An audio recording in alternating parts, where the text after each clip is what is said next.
It's New Brew Thursday! Woo! And we're doing Jester King today, heading down to Texas. Finally. Deep in the heart of Texas. What is that? What song is that? I've heard it before. Are you being serious? Yeah. Is that like a kid's song? It's a church song? It's probably got famous outside of Texas in Pee Wee Herman's Big Adventure. Is that where I heard it? Probably.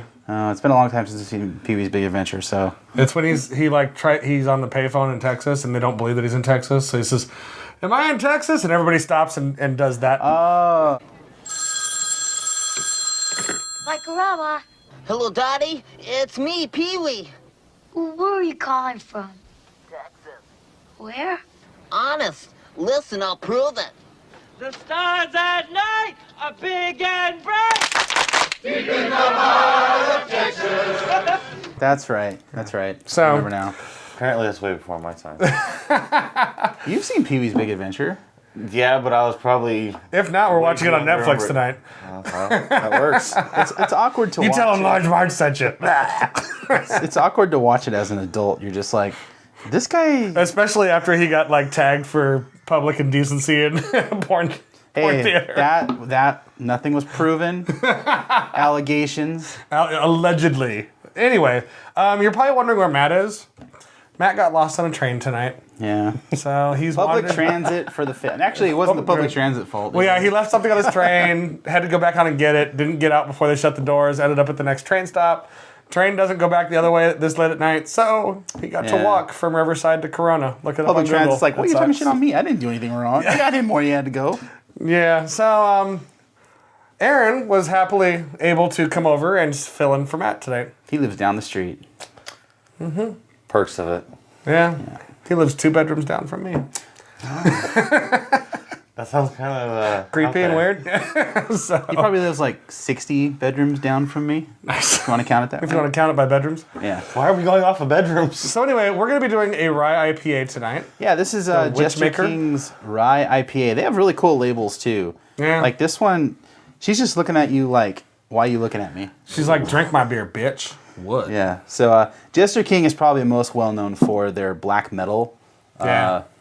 It's the Imperial Russian. They were kind stout, of a big hit at GABF this year. They're fairly new. They were one of the talked about breweries at GABF. Like, oh, you know, like go try Jester King, check it out, blah blah blah. At least in our circle. Yeah, because we don't. This is the first time we've actually seen them in California. A local place we go to had them on the shelf, and I was like, wow, that's awesome. Yeah, so they're apparently getting decent distribution. So yeah, this was originally brewed in a 15-barrel batch for Austin Beer Week. That's got some carbonation on it. Well, it was kind of like almost like the lid, the cap wasn't quite on there. So it was on there. It was on there.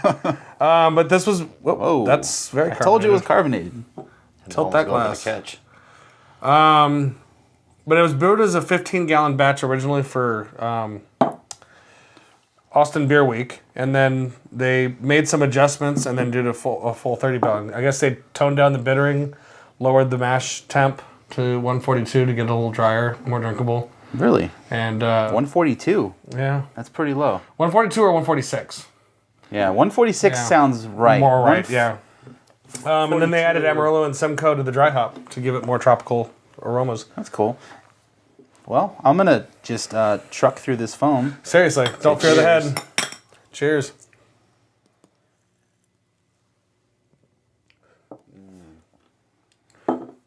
Definitely got some decent rye characteristics on it. So, it's 15% malted rye. And mostly organic from what I read. Yeah, it's organic. Like 80% organic malt, which the only thing malt-wise that's organic is the 2-row, so it's 80%. Well, I don't know if they're counting hops. I don't know if the hops are organic. No, because Amarillo and Simcoe are not organic hops, I don't believe. Well, isn't organic about how they're grown? Like if they don't use special chemicals? And no, with hops, there are certain hops that can be grown organically, and there are others that cannot. Didn't know that. So, but that was a big issue for our MBT homebrewing organic brew that everybody do. So that's why they were limited to a certain number of hops. Yeah, so the one exotic hop they found was the Raquel. It was like everybody's using the Raquel. So it seems like I don't know a whole lot about Jester King. Like I said, I'm fairly new to them. So it almost sounds like they're striving to be as organic as possible, Which is cool. Yeah. which I like. I mean, I'm not a big organic freak. Me and my girlfriend are organic. Like everything that we. John thinks people who are organic are freaks. You heard it here first. No, I didn't say that. Like I don't. It's not like I must have organic food, but Right. I mean, organic stuff is the best. You know, in my opinion, the best stuff you can get because it's got the least interference. Right. Like, would I prefer all breweries be organic? Sure, why not? Do I applaud a brewery that tries to do as organic as possible? Absolutely. So, cheers to that. I mean, being organic has its limitations. So, being as organic as possible gives you that flexibility to go outside those limitations. right. So, But yeah, the rye character on this is, you know, it's very nice actually. I mean, this is a very well balanced beer. I picked this up last week. I'm not sure how fresh it is. I would assume it's somewhat fresh. You know. well, I know their first batch was brewed in October of last year, so I'm thinking this was probably brewed later in the year than that. Even if it was obviously. October, it's still not late. Still not like too Yeah. bad. I mean, for a rye beer is going to carry the hop characteristics a little bit more. I'm wondering though if there's not something wrong with this particular bottle because this head seems a little off to me, and the way the cap came off felt off. So I'm wondering if maybe there was something wrong with that, but only because of the head. Like I don't get an off flavor to it at all. You suspect some kind of infection. Well, I suspect that something may be happening in there just because of the lid. Well, or just because of the cap. I wouldn't go that far yet because this is bottle conditioned. Right. So it could just be overly exuberant. They could have used too much sugar. I mean, I don't know how If the cap had come off normally like I expected, I wouldn't even give it a second thought. But the way that you would have had to have felt how the cap came off. It was kind of. I heard it. Yeah, it was like I didn't even apply any pressure, and it just was like, oh, I'm off. So. But I mean, I don't think nothing. I don't think anything's wrong with it. It tastes great. No, it tastes really good. I just think I don't know how they bottle condition their beers, but I would, Oh, and the head on the back end is a lot better. Like it's not as big bubbled. It's more creamy. yeah. And this is a head with some stamina too. Yeah. Like it's got like a very Belgian That's what she said. kind of head on it. You know. Yeah. Sorry. What do you think of this, Aaron? Black licorice? Pretty much. We distracted Aaron from his absinthe tonight, so he's got a little bit of black licorice in his flavor palette. Black That's why I'm being very Black quiet, licorice. and I cannot really comment on it because my palate is completely f***ed right now. But he does provide the balancing third body, so we're good. Yeah. And I get to enjoy this great beer, so why not? You got to get something off of it. Like as far as is it really hoppy? Malt forward. I mean, Me, honestly, I'm getting a lot of sweetness off it. I hardly taste any. the rye is gonna give you some spicy sweetness going on. As far as being, it's not hoppy. I mean, it's hoppy. No, in No, a and that balanced was way. and that was what they said too. Is that this version they brought the bittering hops down a bit so that they'd get more aroma and less bittering. I should say that it's so. It's a bit more malt forward than one would expect. I should say it's not. It's not as bitter as you would think. It's got a great aroma to it though. Yeah, this is, and they put everything on here too. It's a 1.062 original gravity, 1062. Yeah. They don't put the IBUs, but yeah, it's a solid good beer. stuff. I would buy it again. It's really tasty. So we're gonna send you off to Master Pairings now, and something tasty will be there waiting for you. Yep, probably some meat. Ooh, I want meat in my mouth. Yeah, don't. Oh, yeah. God.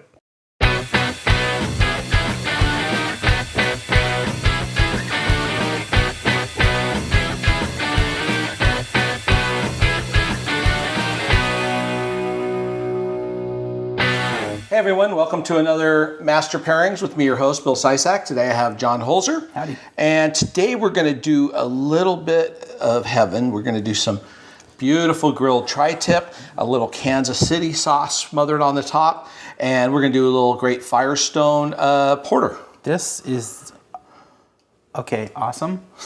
Like I don't even need to have this. It just looks great. Yvonne, he doesn't really mean that.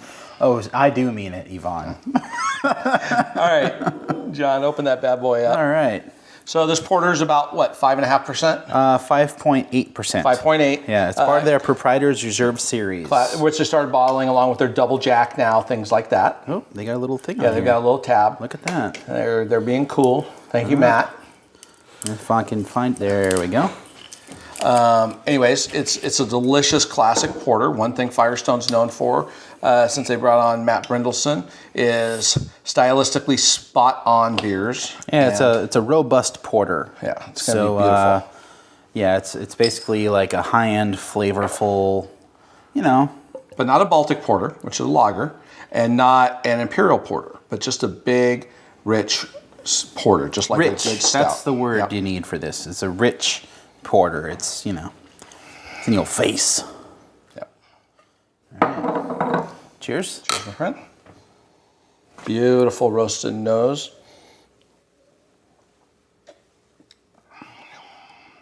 That is delicious beer.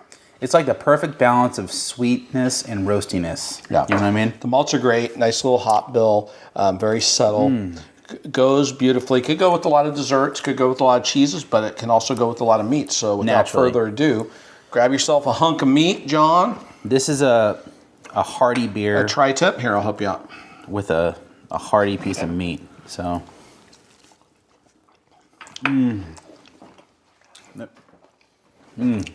People think meats like tri-tip are not tender, especially once you remove the fat cap. It's so flavorful, so tender, almost melts in your mouth. It does. It's delicious, and that barbecue sauce gives a nice zing. My God, that's so good. And this is like medium rare. Yeah, well, on the medium rare rare, side?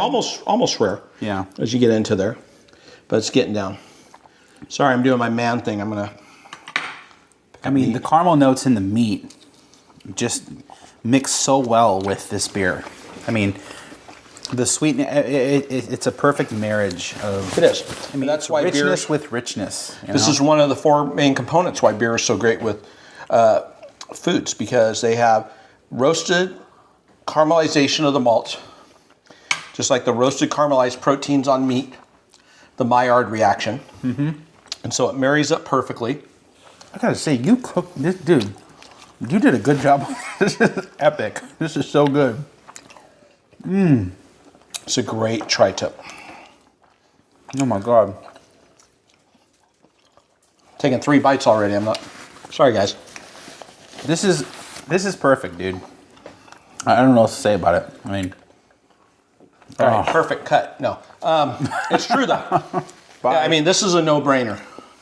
Grab a nice porter, your favorite porter. Grill some meat, any type of beef, lamb, even venison will hold up. Bigger, fattier pork like country-style pork ribs, things like that.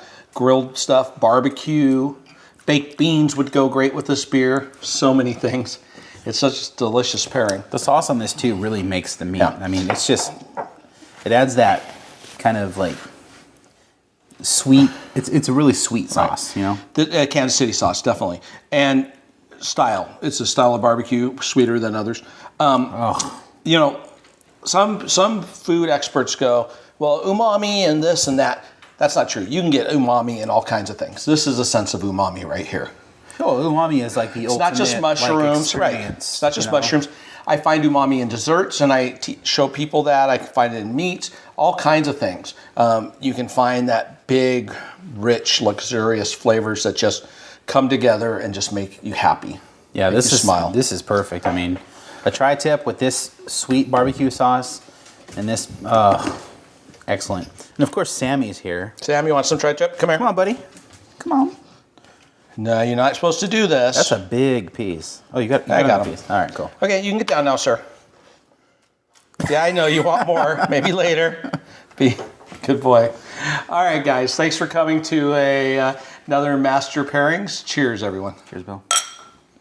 So we're back from Master Pairings. How was it? Did you miss us? Yeah. What? No. Oh, they didn't like it. No. You didn't like it. They were really? They're like, "Pfft, I could have paired Well, that. I quit. Oh, what? Oh, they were kidding. John's got some weird temporal field established around himself right now, so it's I can hear awkward. them talking. He's reading. to me. He's reading all the comments on our blog right now. I am psychic. I hear it from the future. Wow. People were fucking with Creepy. me from the future. So People are fucking you in the future. no.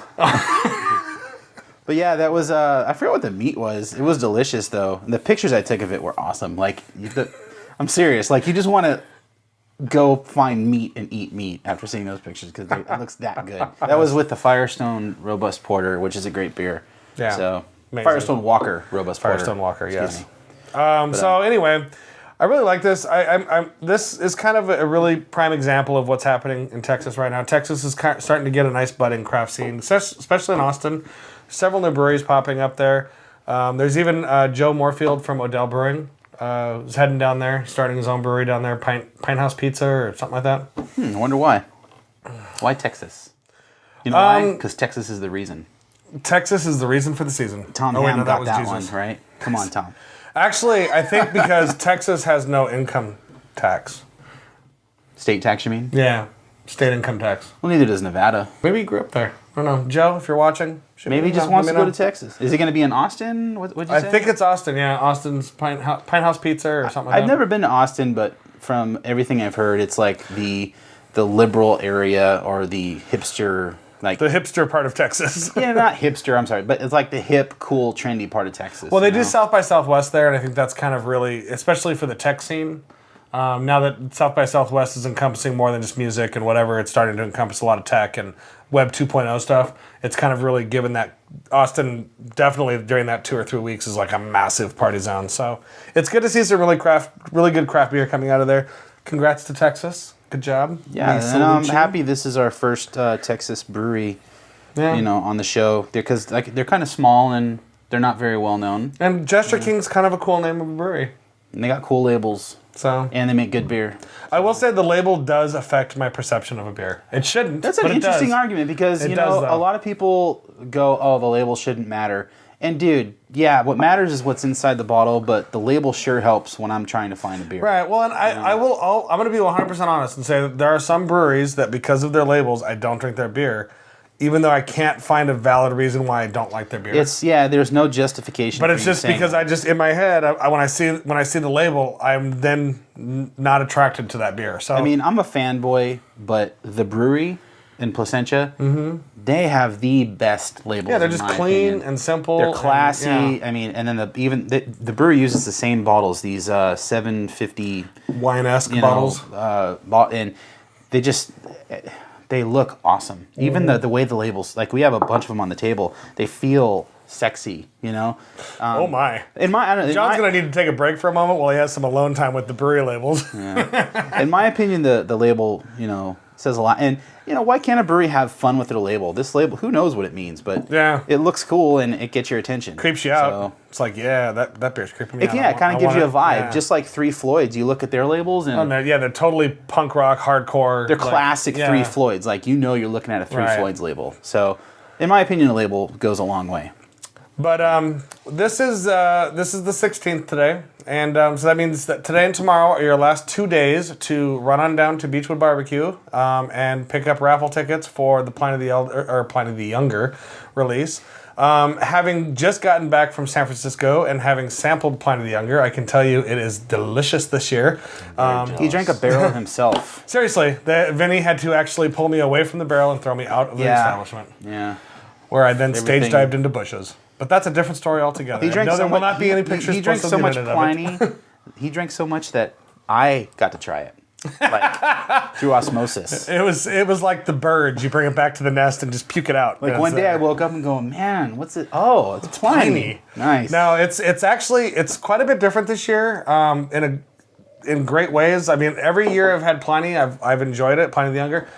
This year I enjoyed it just as much as I have previous years, but it was significantly different than I remember it from last year. So, I mean, I love the fact that it retains a lot of the similar qualities, but it changes slightly each year, and that's fantastic. So it's definitely worth the effort to get some.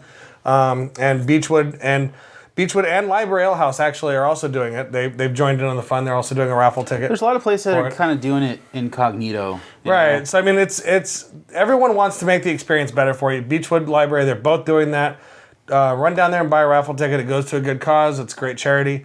Also, in the show notes, there'll be a link to our Ustream channel, which is where we will be live streaming the drawing. Which is on what date? The 20th, February 20th. And if you didn't buy a raffle ticket, you probably want to check out the live stream anyway, because, I think I'm going to be on it. And I'm going might to try be to on make it it too. like crazy and hilarious. He's gonna and try I might to get naked. He's gonna try to No, I make Gabe won't do feel that. awkward. Oh yeah. Yeah. Making Gabe awkward on live stream is going to be hilarious. Yeah. That's what Steve does best. He makes Yeah. people feel awkward. I do. It's kind of a specialty. Don't do it now. I knew See, you were. he ramping saw up my for he saw something. my hands moving. It was like, no, don't do. I'm fine. I was just gonna give him a titty tweeze. Titty tweeze. Tweeze, Titty tweeze. Not a squeeze. Twister, just you a- mean? No, just a tweeze. Just a. a tweak. Yeah. I think tweak is the word. I don't you're like the looking for there. twister because the twister's mean. That just hurts. Well, it depends on the scenario. My titties are gentle. Leave me alone. Leave me alone. That person thought you were going for an ass grab, but okay. I was covering my balls right It now. can't. It can't be. It can't be Saturday night every night. Anyway. Okay. And I think on that note, it's a great time to wrap up and get the hell out of here. So Jester until King, next time, yeah. stay safe and drink beer.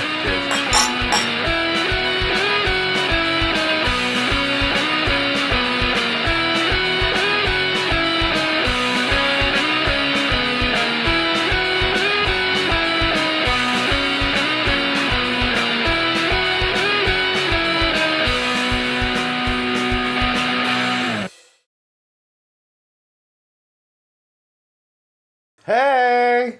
Not grabbing your ass. Stop asking. Paid my rent this month. You know you want to.